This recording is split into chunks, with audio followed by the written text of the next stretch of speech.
Hi guys, welcome back to my channel. My name's Molly and today we are going to be talking about the new generation of influencers and why I think that they need to learn how to use their platform efficiently, how they need to learn what it means to build a valued consumer, customer and viewer base, and why I think they're damaging the platform and the foundations that were built by previous influencers before them. Influencer culture has exploded in recent years, with countless people taking to social media to share their lives, options and experiences with the world. But while this new generation of influencers has a huge amount of potential, they also need to understand the responsibility that comes with having a large online following, and I think they've also been clouded by money.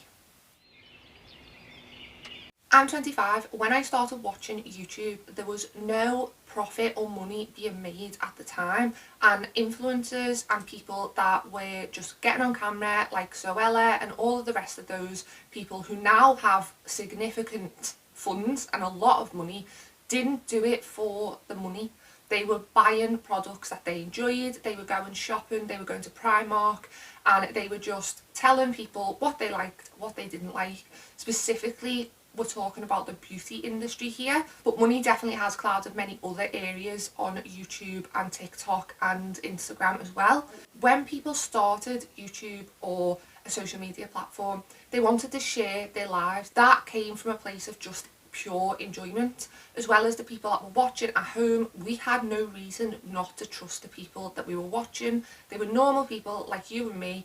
And the reason that this worked and the reason why advertisers jumped on this bandwagon is because for years there has been a mistrust in the media, a mistrust in advertising, and when we seen people just like me, just like you, who were showing what they loved, what they didn't like, giving real product reviews, it was easier for us to trust that person than it was for us to trust an advert that we knew had been photoshopped. We knew that people were lying to make money and it was exaggerated. So we came to YouTube and we seen these people and we took their recommendations and we ran with them. I want to make it very clear, I am not saying I don't believe that YouTubers, influencers should make money online. It is an amazing opportunity for so many people creatively to make money, and I think it is an amazing opportunity for people. I've got no problem with people taking advertisements or taking sponsorships or ad reels. My issue is that when we first learned that there was an issue in terms of people being dishonest, there was a massive uprising in the beauty community. When we look at things like Jaclyn Hill and Morphe and affiliate links, nobody had realised at the time that people were making money, and it did have a massive impact on the trust of the public that the beauty community and other communities out there had to work with. We had to look and take a minute and step back and think, do we trust these people? Do we trust these reviews? Then things became more clear. Advertisers, the law stated that people had to say when it was an affiliate link, if they were going to be making any money, if it was an advertisement, if it was a sponsorship. Yes, we still have problems with people not declaring that today, but a lot of the older generation influencers learned their lesson and realised that people were not mad at people taking adverts or sponsorships or making money, because at the end of the day, if you're going to be doing this full time and the audience wants to watch you, you have to make money somehow. Otherwise you'd be needing to do another job. It wouldn't work. You wouldn't be able to upload so much. You wouldn't be able to work on filming and editing.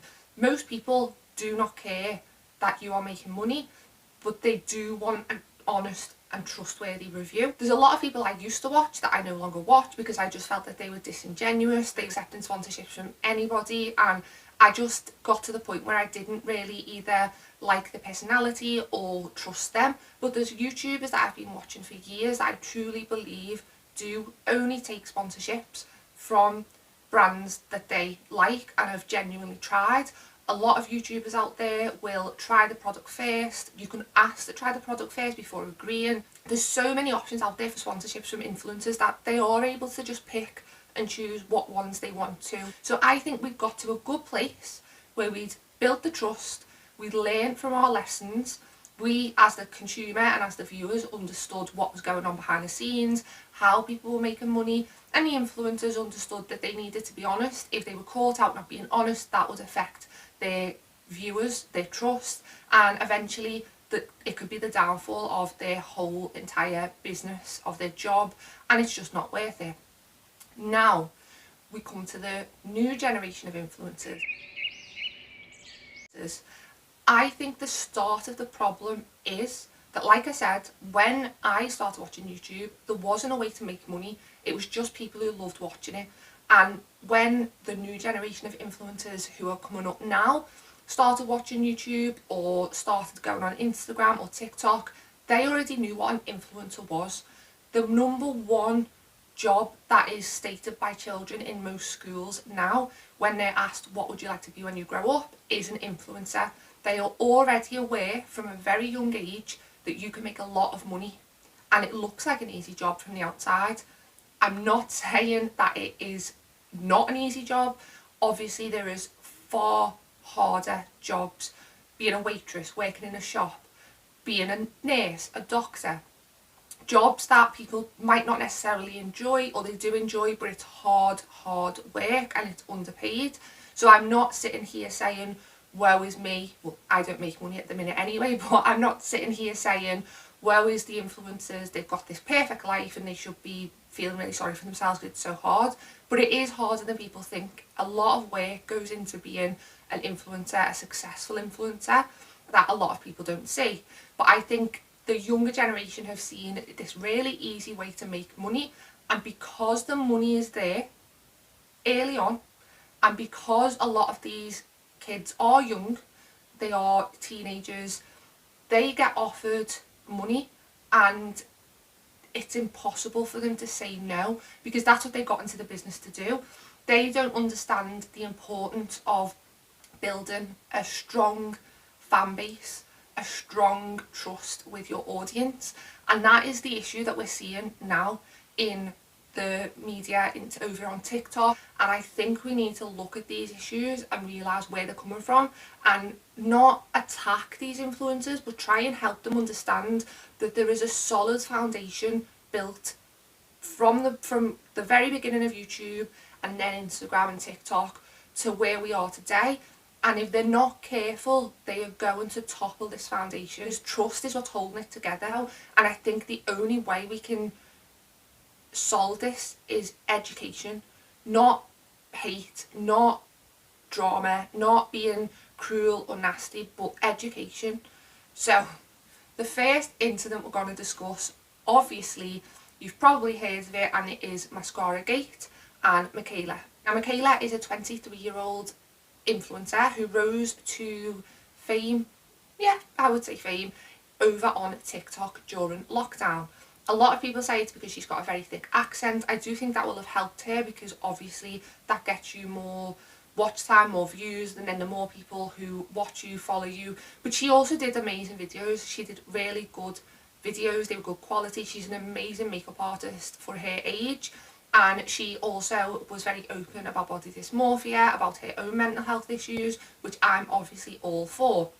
The issue has come because people feel that Mikayla has allowed money to corrupt her decisions, her attitude and her recommendations, and I believe that this is true. We don't know how much these influencers get paid, but it should still never destroy your integrity just for a paycheck. There'll be more paychecks. I know you might have a lot to pay for, but so do people out there that do not get paid that much just to talk about a product on a random TikTok. Mikayla advertised a mascara that other influencers had also advertised. However, she very clearly put false lashes on, allegedly. Now, if you look at a lot of other people's videos out there, you can see when you put it into certain editing software, you can see the lashes there, but you could blatantly see them anyway with the naked eye. What's upsetting is she actually did this video not long ago, about a year ago, explaining the exact same thing that she's now gone and done, but talking about how advertisers do this to make it seem as if the lashes or the mascara is better, and how it is something that they are trying to trick you into believing. So I find it insane that she would give a demonstration on how to do this and then a year later do it herself. But obviously that video shows you that she knows exactly how to insert lashes in order to make it look like the mascara does better. I don't know why she's done that. Some people are speculating that it was the mascara company themselves that wanted her to do it to gain more attention, but I think if that is true, it's very selfish of them, the company, and it's also a bad decision on her part, because the trust that is being broken from this incident, and the fact that she hasn't responded, she made a video, she didn't even address it, she made a joke at the beginning. You're laughing in people's faces that have got you to where you are. Any money that you've made from social media is because of the people that have been watching you at home that don't have the money that you have, but that trust you and will go out and buy the products that you recommend. And then for you to do a fake video showing fake results, it's so upsetting, it's so disheartening, and to not then address it is simply just not good enough. People have got you to where you are, the viewers have got you to where you are. We are in a recession, and for you to then just make a joke about it, it might be that you legally can't discuss it, but say that. If you can't discuss it, make a post, make a video just saying I'm unable to discuss this at the moment, and that would be better than lying, because at the moment your trust is being broken and you are breaking the trust of many other viewers that watch on TikTok. The next issue that I had, which is linked to this very issue of the lashes gate, is from this YouTuber. I can't remember her name, but I will. I think it's Maddie. I'll leave it on the screen. She came out in defence of Mikayla. This, I think, is even worse than what Mikayla's done, because of the language that she uses. In this video, I will play it in a moment, she basically says, we all lie. Advertisers lie, influencers lie. If you want to make that money and you're offered that money, of course we're going to say that your crappy little mascara is good. And basically, why is everyone complaining and moaning? So I'm going to play it now. Okay, no hate to the person that did the video that you guys just saw, but why are you guys hating on somebody for lying? Granted, maybe she's lying, maybe she's not. So what? I don't think she understands the damage that that video can do. She's deleted it now, but it's still out there. So you are basically telling all of your viewers, I'll lie for money.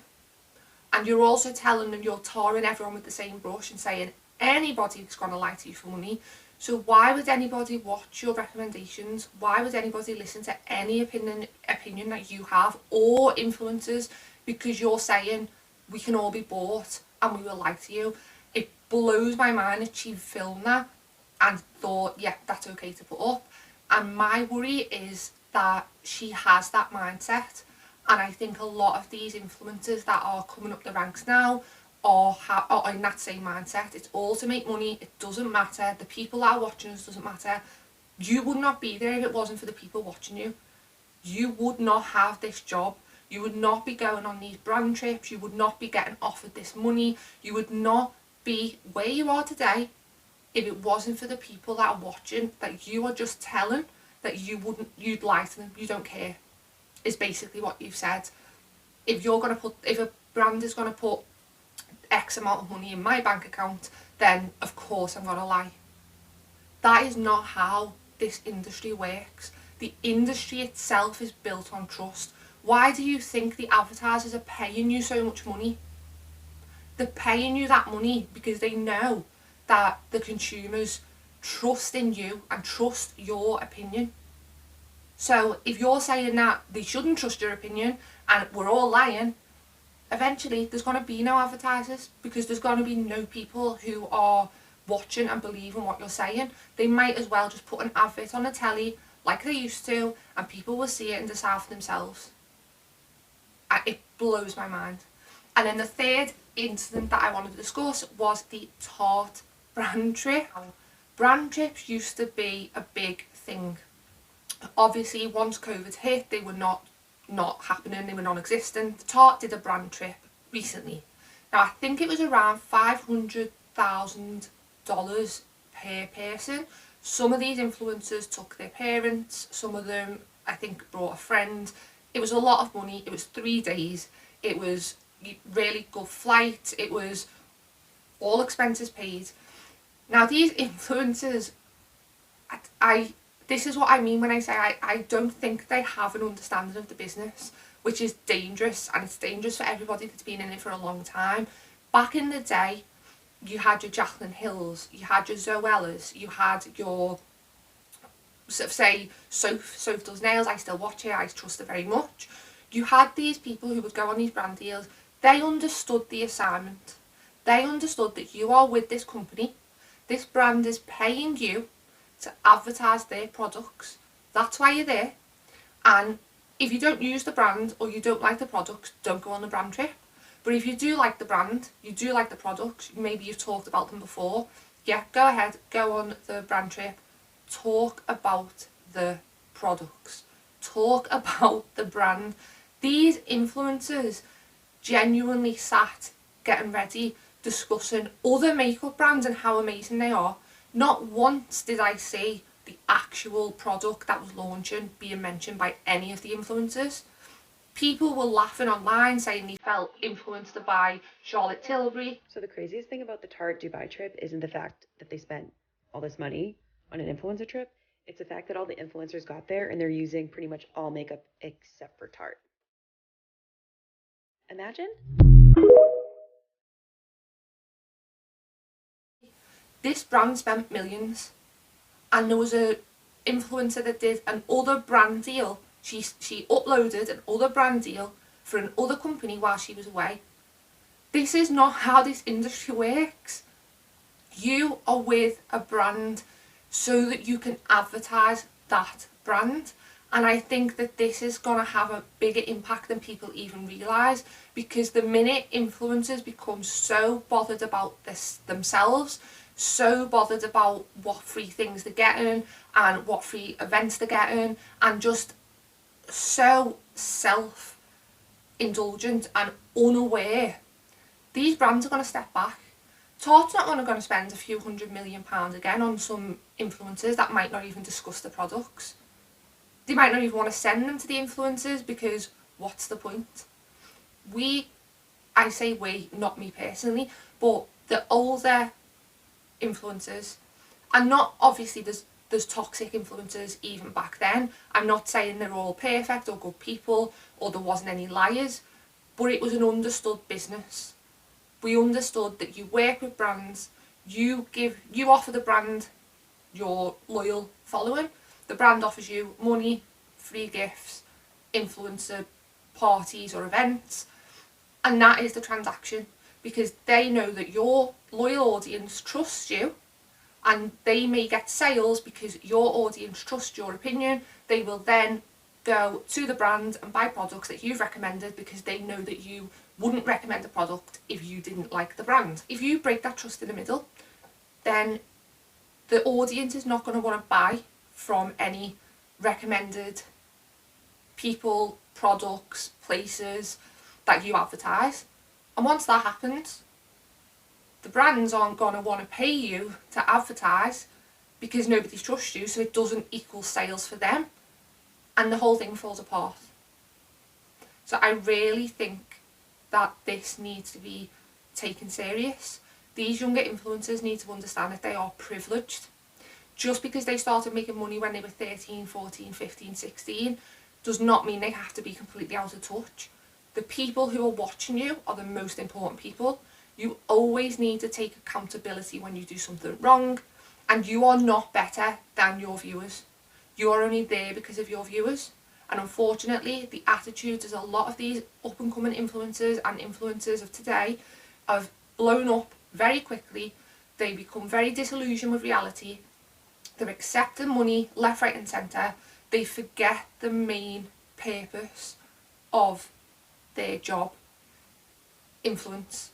I don't like the name influence, but you are influencing the younger generations. You are influencing people's purchases, people's money, people's hard-earned money that they have significantly less of than you. So don't stand there in the camera and tell them that you will take a bag of money and lie to their faces, because that is gonna get you nowhere. You might be doing well now, but in a few years you might be nobody.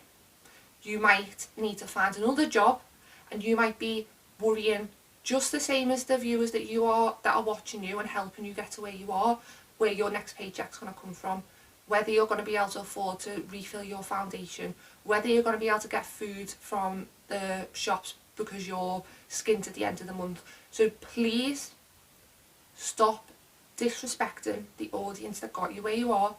Stop taking brand deals that you don't care about just for the money, and stop, just think before you speak. And if your attitude is that way and you're not going to change, you will be found out. But if you want this industry to continue and grow, and you want other influencers in years' time to have a chance at the spot that you've got today, learn from this, listen to this. Remember, your viewers are the most important thing. Their trust is the most important thing. Without them, you don't have anything. And it's much more lucrative to be a trusted influencer over a long period of time than it is to make a one-off advertisement for a mascara that you might have got paid loads for, but then ruin the trust with your audience, because less advertisers are going to work with you, less people are going to want to watch you, nobody's going to trust you, and then you'll be sat wondering why you gave it all up for that one bag of money that you needed, or didn't need, just wanted at the time.